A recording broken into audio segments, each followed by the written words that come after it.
प्यारे बच्चों, आप सबों का स्वागत है मेरे YouTube चैनल में।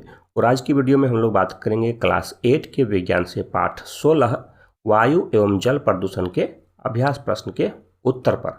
ठीक है, तो फिर देर ना करते हुए चलिए वीडियो को शुरू करते हैं।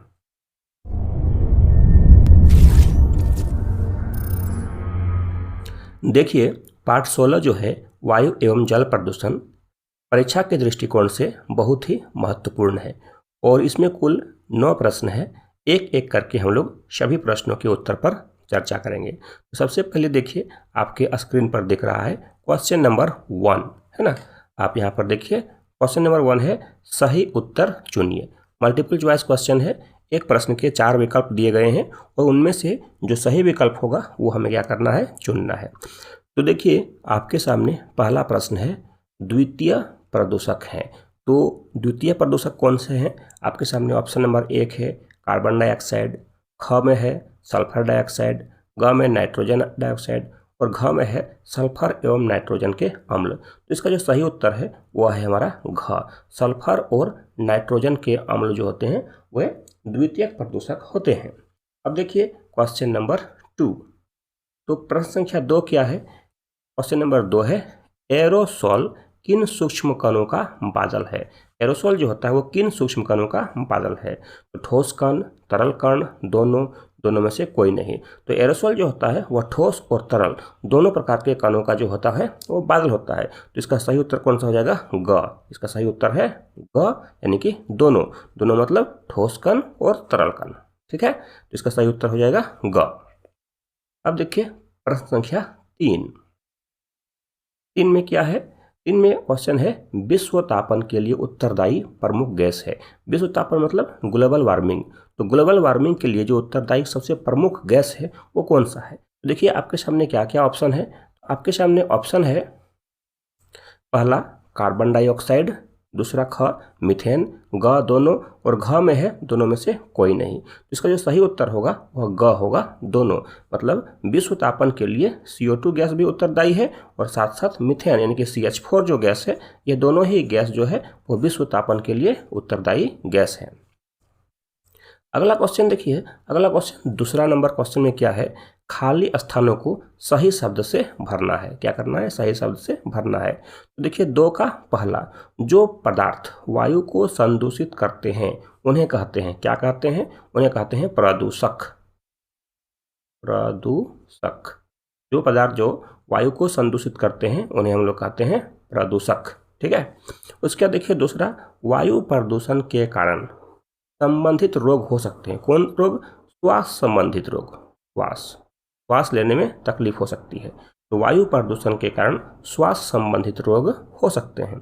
उसके बाद देखिए तीसरा, कार्बन मोनोऑक्साइड एक विषैली गैस है जो रक्त में खाली स्थान ढोने की क्षमता घटा देती है। तो कार्बन मोनोऑक्साइड जो होती है वह एक विषैली गैस है और रक्त में जो ऑक्सीजन ढोने की क्षमता है उसको वह क्या करती है? घटा देती है। तो यहाँ पर सही चीज़ क्या भर सकते हैं? ऑक्सीजन। ठीक है, तो क्या हो जाएगा? कार्बन मोनोऑक्साइड एक विषैली गैस है जो रक्त में ऑक्सीजन ढोने की क्षमता घटा देती है। उसके बाद देखिए 4 नंबर है धूम कोहरा खाली स्थान और खाली स्थान से मिलकर बनता है। तो धूम कोहरा किससे मिलकर बनता है? धूम कोहरा जो होता है धुआं और कोहरा के आपस में मिलने से होता है। तो हम एक जगह पर लिख सकते हैं धुआं और दूसरा में लिख सकते हैं हम लोग कोहरा। धूम कोहरा धुआं और कोहरा से मिलकर बनता है। उसके बाद देखिए क्वेश्चन नंबर 5, CFC गैस के द्वारा खाली स्थान परत का क्षय होता है। तो CFC का जो फुल फॉर्म होता है क्लोरोफ्लोरोकार्बन, इसके द्वारा ओजोन परत का क्षय होता है। आपको पता होगा ओजोन परत हमारे लिए बहुत ही महत्वपूर्ण है, जो कि सूर्य से आने वाली परावैंगनी विकिरणों को रोकती है ना। तो CFC गैस के द्वारा ओजोन परत का क्षय होता है। इस तरह से दूसरा प्रश्न हमारा कंप्लीट होता है। अब चलिए हम लोग देखते हैं क्वेश्चन नंबर 3। अब देखिए क्वेश्चन नंबर 3 क्या है? क्वेश्चन नंबर 3 है विश्व तापन से आप क्या समझते हैं? विश्व तापन से आप क्या समझते हैं?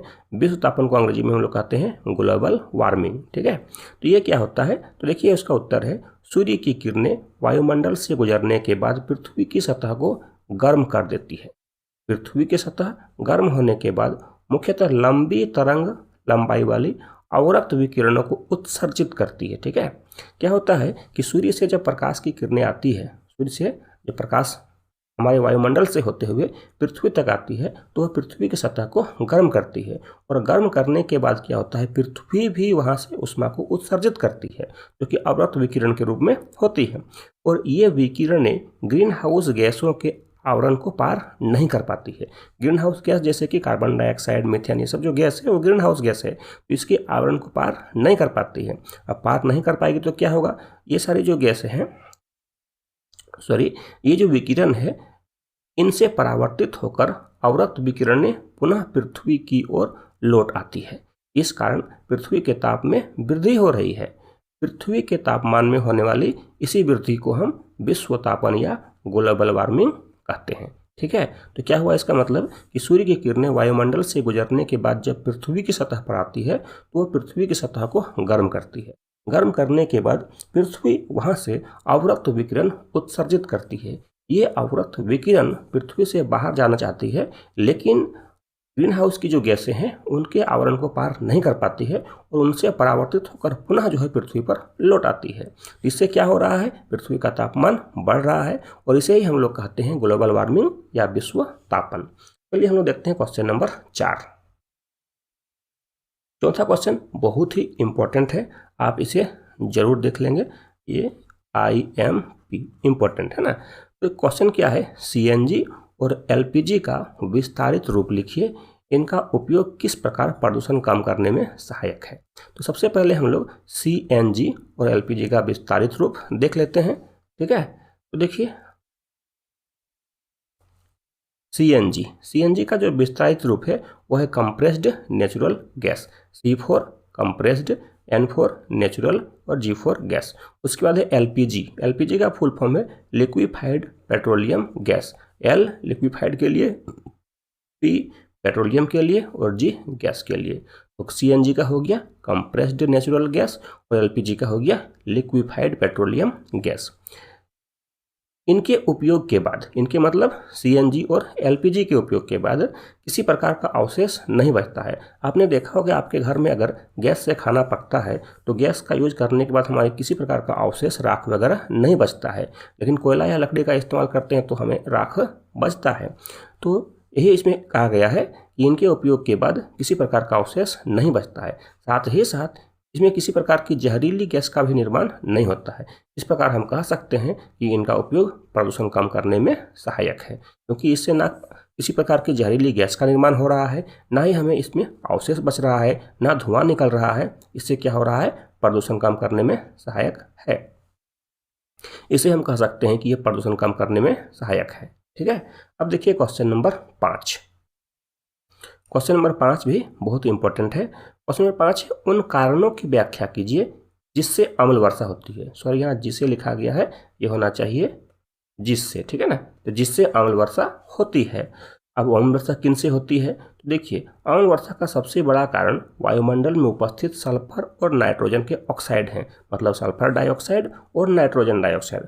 वायु प्रदूषण के कारण वायुमंडल में उपस्थित सल्फर और नाइट्रोजन के ऑक्साइड वायु में उपस्थित जलवाष्प से प्रतिक्रिया करके क्रमशः गंधक अम्ल, मतलब सल्फ्यूरिक अम्ल, जो सल्फर का ऑक्साइड है वह सल्फ्यूरिक अम्ल बनाएगा, और जो नाइट्रोजन का ऑक्साइड है वह नाइट्रिक अम्ल का निर्माण करते हैं। यह अम्ल वर्षा जल के साथ मिलकर जब धरती पर गिरते हैं तब इन्हें अम्ल वर्षा कहते हैं। ठीक है, इसका मतलब ये हुआ कि सबसे बड़ा जो कारण है अम्ल वर्षा का वह है सल्फर डाइऑक्साइड और नाइट्रोजन डाइऑक्साइड। इसी की वजह से अम्ल वर्षा होती है। देखते हैं क्वेश्चन नंबर 6, क्वेश्चन नंबर 6। अब देखिए जो छठा क्वेश्चन है वह भी बहुत इंपॉर्टेंट है। क्वेश्चन नंबर 6 में क्या है, जल प्रदूषण को कम करने के उपाय को लिखें। तो जल प्रदूषण को कम करने के क्या क्या उपाय हैं। वैसे तो जल प्रदूषण को कम करने के बहुत सारे उपाय हो सकते हैं, लेकिन यहाँ पर हम लोग कुछ मुख्य उपायों पर चर्चा करेंगे। तो देखिए जल प्रदूषण को कम करने के लिए निम्न उपायों को करना चाहिए। क्या क्या करना चाहिए, तो सबसे पहला देखिए नंबर 1, जल में गंदे पदार्थों को नहीं बहाना चाहिए। आपने देखा होगा कि हमारे धार्मिक प्रवृत्ति के अनुसार बहुत सारी चीज़ों को नदी में या फिर तालाब में बहा दिया जाता है, जो कि बाद में वहाँ पर रहने वाले जलीय जीवों के लिए बहुत ही नुकसानदेह होता है। या फिर ऐसे भी होता है कि गांव का, घर का कचरा या शहर का कचरा को नदी में डाल दिया जाता है। यह भी उसके प्रदूषण का एक प्रमुख कारण है। तो जल में किसी प्रकार के गंदे पदार्थों को नहीं बहाना चाहिए। दूसरा जो प्रदूषण कम करने का उपाय है वह क्या है कि प्रत्येक घर में नाली होना चाहिए और उस नाली में तेल या अन्य रासायनिक पदार्थों को नहीं डालना चाहिए, क्योंकि नाली अंततः जाकर के किसी न किसी जल स्रोत में ही मिलती है। उसके लिए हमें सॉकफिट बनाना चाहिए या फिर अन्य कुछ व्यवस्था करना चाहिए और उस नाली में किसी प्रकार के तेल या अन्य रासायनिक पदार्थों को नहीं डालना चाहिए। तीसरा हम उपाय कर सकते हैं कि कूड़ा कचरा का निपटारा सही से होना चाहिए। अब कहेंगे इससे जल प्रदूषण का क्या मतलब है? तो कूड़ा कचरा का अगर सही से निपटारा होगा तो हम उसको जल में प्रवाहित नहीं करेंगे, तो इससे भी हमारा जल प्रदूषण नहीं होगा। खेतों में, चौथा देखिए, खेतों में कृत्रिम रासायनिक उर्वरकों और हानिकारक पीड़कनाशी या खरपतवारनाशी का उपयोग कम से कम करना चाहिए, क्योंकि खेतों में जब हम इस प्रकार के हानिकारक चीज़ों का इस्तेमाल करते हैं तो खेतों का पानी बह करके किसी न किसी जलाशय में मिलता है, तालाब में मिलता है, नदी में मिलता है और वहाँ के जल को वह प्रदूषित करता है। पांचवा हम लोग क्या कर सकते हैं? पांचवा हम लोग के पास है नदी, नालों, तालाबों और कुओं की नियमित देखभाल किया जाना चाहिए ताकि जल प्रदूषण होने से बच सके। और छठा है, अंतिम है, नदियों, तालाबों और सार्वजनिक जल के स्रोतों पर किसी प्रकार के जहरीले रासायनिक पदार्थों से बर्तन साफ करना या जानवरों को नहलाना नहीं चाहिए, इससे भी जल प्रदूषण होता है। तो अगर हम इन सब चीज़ों पर ध्यान रखेंगे तो हम जल प्रदूषण को कम कर सकते हैं। इसके अलावा भी बहुत सारे तरीके हो सकते हैं जिससे हम जल प्रदूषण को कम कर सकेंगे। आप मुझे कमेंट करके 1-2 तरीका जरूर बताएं। चलिए हम लोग देखते हैं क्वेश्चन नंबर 7। क्वेश्चन नंबर 7 है, वायु प्रदूषण को कम करने के लिए क्या क्या उपाय किए जा सकते हैं? वायु प्रदूषण को कम करने के लिए क्या क्या उपाय कर सकते हैं हम लोग? और देखिए इसका उत्तर, जल प्रदूषण की तरह ही वायु प्रदूषण को भी कम करने के बहुत उपाय हो सकते हैं। यहाँ हम कुछ उपायों पर चर्चा करेंगे। तो देखिए, वायु प्रदूषण को कम करने के लिए हम निम्न उपाय कर सकते हैं। क्या क्या कर सकते हैं? तो सबसे पहले हम ये कर सकते हैं, घरेलू ईंधन के रूप में कोयला और लकड़ी के उपयोग की जगह पर गोबर गैस और एलपीजी गैस का उपयोग करना चाहिए, क्योंकि अगर हम लकड़ी या कोयला का इस्तेमाल करते हैं तो उससे धुआं निकलता है जो कि हानिकारक होता है और वायु को प्रदूषित करता है। और एलपीजी गैस या गोबर गैस से बहुत ही कम नगण्य मात्रा में धुआं निकलता है, न के बराबर, और उससे वायु प्रदूषण बहुत कम होगा। स्वचालित वाहनों में शीशा रहित और सल्फर रहित पेट्रोल का उपयोग करना चाहिए। मतलब जितना भी ऑटोमोबाइल्स का क्षेत्र है, बाइक है, मोटरसाइकिल है, कार है, उन सभी में हमें वैसे पेट्रोल का इस्तेमाल करना चाहिए जो कि लेड रहित हो, शीशा रहित हो और सल्फर रहित हो। तीसरा हम क्या कर सकते हैं? तो तीसरा हमारा पास उपाय है कि ज़्यादा से ज़्यादा सार्वजनिक वाहनों जैसे बस का उपयोग करना चाहिए। अब सोच करके देखिए कि अगर 20 आदमी अपना अपना कार लेकर के कहीं जा रहे हैं तो 20 कार का पेट्रोल खर्च होगा, और अगर 20 आदमी एक ही बस से कहीं जाएंगे तो एक ही बस का पेट्रोल खर्च होगा। तो इसका मतलब हुआ कि जितना कम वाहन चलेगा उतना ही कम वायु का प्रदूषण होगा। इसलिए हमें चाहिए कि ज़्यादा से ज़्यादा सार्वजनिक वाहनों का उपयोग करें। चौथा उपाय हम क्या कर सकते हैं? तो चौथा हमारे पास है कि कल कारखानों की चिमनियों की ऊंचाई अधिक होनी चाहिए, जिससे कि आसपास के स्थान में प्रदूषक गैसों में कमी आ सके। जितना भी कल कारखानों की चिमनियां हैं उनकी ऊंचाई बहुत ज़्यादा होनी चाहिए, जिससे कि वहाँ से जो हानिकारक पदार्थ या धुआं निकल रहा है उससे स्थान जो उस आसपास के लोग हैं, आसपास के गाँव हैं, उनके प्रदूषक गैसों में कमी आ सके।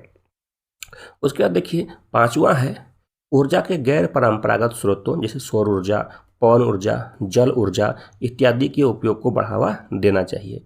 इससे क्या होगा? इससे ये तो एक तरफ से तो ये फ्री है, जल ऊर्जा, सौर ऊर्जा, पवन ऊर्जा सब कुछ फ्री है, और इनसे किसी भी प्रकार का कोई हानिकारक पदार्थ या प्रदूषण नहीं होता है। छठा क्या है?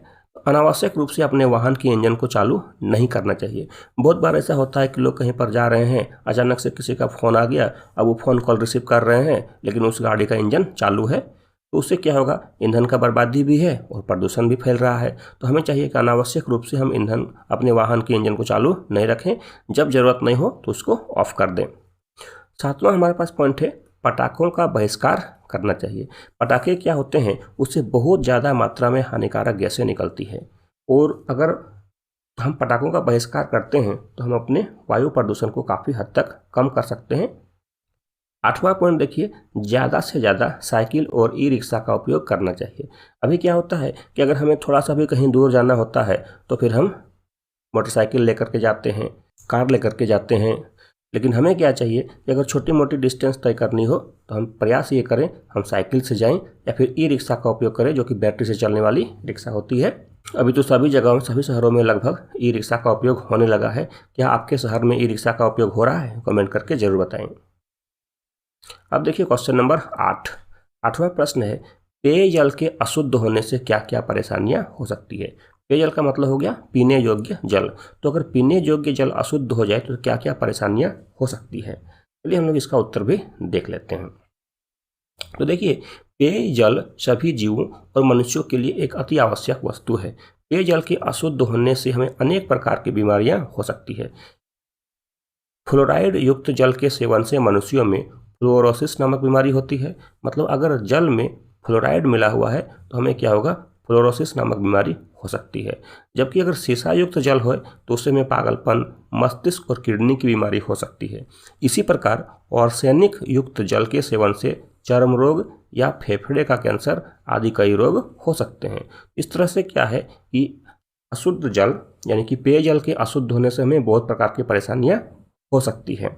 अब देखिए क्वेश्चन नंबर 9 क्वेश्चन है, हरित गृह प्रभाव हमारे लिए लाभदायक एवं हानिकारक दोनों है, कैसे? हरित गृह प्रभाव यानी कि ग्रीन हाउस इफेक्ट। तो ग्रीन हाउस इफेक्ट जो है हमारे लिए लाभदायक भी है और हमारे लिए हानिकारक भी है, लेकिन दोनों कैसे है? अब देखिए इसका उत्तर, हरित गृह प्रभाव पृथ्वी पर जीवन के लिए अति आवश्यक है, क्योंकि अगर हरित गृह प्रभाव नहीं होगा तो पृथ्वी का तापमान लगभग -15 डिग्री सेल्सियस तक चल जाएगा। अब ये क्या होगा? अब ये हरित गृह प्रभाव क्या होता है? तो आप सबों को मालूम होगा कि पृथ्वी जो है सूर्य से आने वाली उष्मा की वजह से गर्म होती है। सूर्य से आने वाली जो उष्मा है उसको पृथ्वी का सतह एब्जॉर्ब करता है, अवशोषित करता है और बाद में फिर वहाँ से अवरक्त विकिरण के रूप में उसको उत्सर्जित करता है। और ये सारी जो अवरक्त विकिरण है फिर वापस जाती है, लेकिन हमारे जो ग्रीन हाउस गैस है जैसे कार्बन डाइऑक्साइड है, मीथेन है, उसकी वजह से टकरा के वापस आती है और हमारे पृथ्वी के लिए गर्म वातावरण प्रदान करती है, जिसके कारण यहाँ पर जीवन संभव हो सका है ना। क्योंकि अगर ये गैसें नहीं होगी तो पृथ्वी का तापमान बहुत ठंडा हो जाएगा, और अगर ठंडा हो जाएगा तो यहाँ पर जीवन भी संभव नहीं होगा। तो वही इसमें लिखा हुआ है कि अगर हरित गृह प्रभाव नहीं हो तो पृथ्वी का तापमान -15 डिग्री सेल्सियस तक चल जाएगा, जिससे जीवन असंभव हो जाएगा। लिख दिया गया है संभव, थोड़ा गलती है यहाँ पर, जीवन असंभव हो जाएगा। किंतु इसकी अत्यधिक वृद्धि से पृथ्वी के तापमान में बेतहाशा वृद्धि हो रही है, क्योंकि लगातार जो है ग्रीन हाउस जो गैसें हैं, हरित गृह प्रभाव के लिए जो गैस है उसकी मात्रा बढ़ रही है, तो लगातार पृथ्वी का वृद्धि हो रहा है। अब लगातार वृद्धि होगा तो क्या होगा? पृथ्वी का जो तापमान है वो तो बढ़ेगा। बढ़ने की वजह से जो भी ध्रुवीय क्षेत्रों में हिमनद है, पहाड़ों पर हिमनद है, वो पिघल जाएंगे, जिसकी वजह से हिमनद पिघलने लगे हैं और इसकी वजह से समुद्र तटीय शहरों के जलमग्न होने का खतरा उत्पन्न हो गया है। कि जितने भी शहर जो समुद्र के किनारे बसे हुए हैं, क्योंकि हिमनद पिघलेंगे तो पिघल के पानी समुद्र में जाएगा, इससे समुद्र का जल स्तर ऊपर उठ जाएगा। अब समुद्र का जल स्तर अगर ऊपर उठता है तो समुद्र के किनारे जितने भी शहर हैं उन सारे शहरों का जलमग्न होने का खतरा उत्पन्न हो गया है। तो इसलिए क्या कह सकते हैं कि ग्रीन हाउस प्रभाव लाभदायक होने के साथ साथ हानिकारक भी है। ग्रीन हाउस इफेक्ट जो है वो लाभदायक भी है और हानिकारक भी है। तो इस तरह से हम लोगों ने इस चैप्टर के सारे प्रश्नों पर चर्चा किया। उम्मीद करता हूँ वीडियो आपको अच्छी लगी होगी। अपने विचार मुझे कमेंट करके जरूर बताएं, और अगर आपके मन में इस चैप्टर से संबंधित कोई प्रश्न हो तब भी आप बेहिचक कमेंट कर सकते हैं। मिलते हैं फिर अगले वीडियो में, तब तक के लिए जय हिंद, जय भारत, वंदे मातरम।